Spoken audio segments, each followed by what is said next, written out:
The ego is not master in its own house. Neurosis is the inability to tolerate ambiguity. Where it is, there shall ego be. From error to error, one discovers the entire truth. He who knows how to wait need make no concessions. If children could, if adults knew. There are no mistakes. Neurosis is no excuse for bad manners. Being entirely honest with oneself is a good exercise. Anatomy is destiny. How bold one gets when one is sure of being loved. We are what we are because we have been what we have been. The madman is a dreamer awake. Public self is a conditioned construct of the inner psychological self. A woman should soften but not weaken a man. My love is something valuable to me which I ought not to throw away without reflection. One day, in retrospect, the years of struggle will strike you as the most beautiful. Out of your vulnerabilities will come your strength.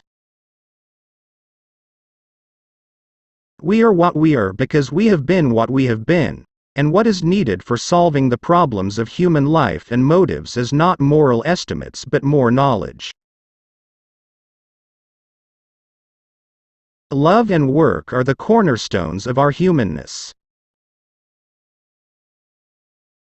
The challenge of leadership is to be strong, but not rude, be kind, but not weak, be bold, but not bully, be thoughtful, but not lazy, be humble, but not timid, be proud, but not arrogant, have humor, but without folly.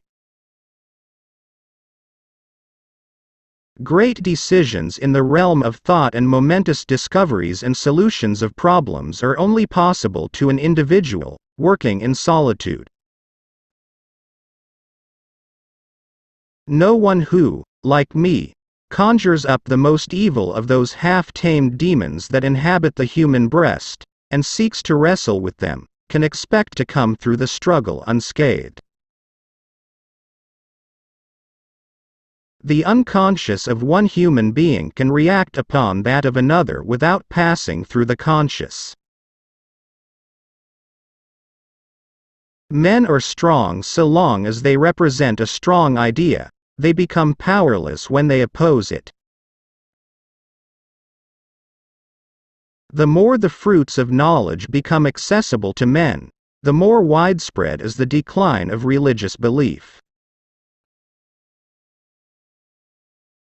When one does not have what one wants, one must want what one has. Life, as we find it, is too hard for us.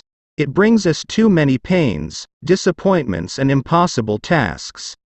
In order to bear it we cannot dispense with palliative measures. There are perhaps 3 such measures: powerful deflections, which cause us to make light of our misery; substitutive satisfactions, which diminish it; and intoxicating substances, which make us insensible to it.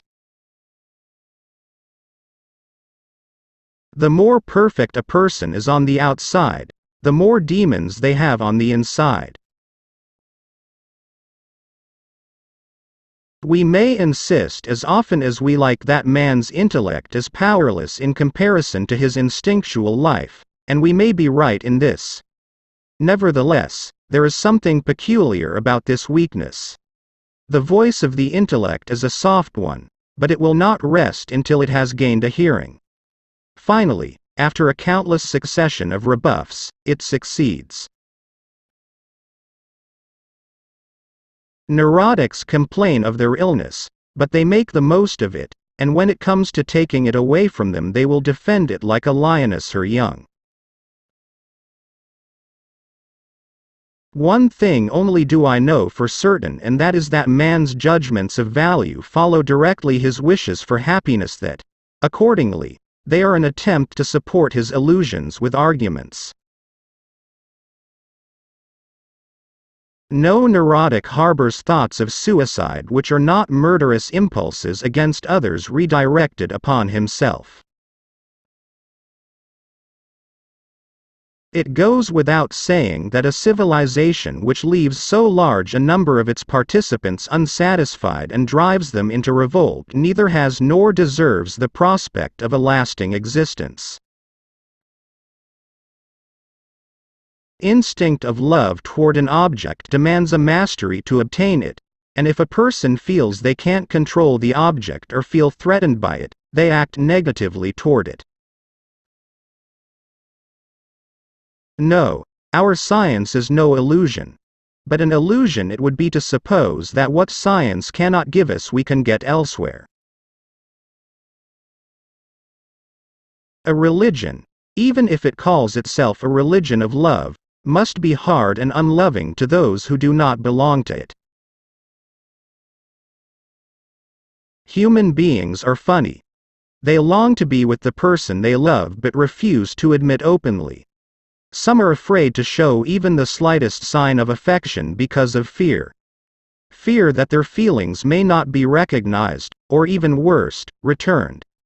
But one thing about human beings puzzles me the most is their conscious effort to be connected with the object of their affection, even if it kills them slowly within. Love in the form of longing and deprivation lowers the self-regard. A man should not strive to eliminate his complexes but to get into accord with them. They are legitimately what directs his conduct in the world. A transference neurosis corresponds to a conflict between ego and id. A narcissistic neurosis corresponds to that between ego and superego, and a psychosis to that between ego and outer world. Men are more moral than they think and far more immoral than they can imagine. It is a predisposition of human nature to consider an unpleasant idea untrue, and then it is easy to find arguments against it. Conservatism is too often a welcome excuse for lazy minds, loath to adapt themselves to fast-changing conditions. When making a decision of minor importance, I have always found it advantageous to consider all the pros and cons. In vital matters, however, such as the choice of a mate or a profession, the decision should come from the unconscious, from somewhere within ourselves. In the important decisions of personal life, we should be governed, I think, by the deep inner needs of our nature.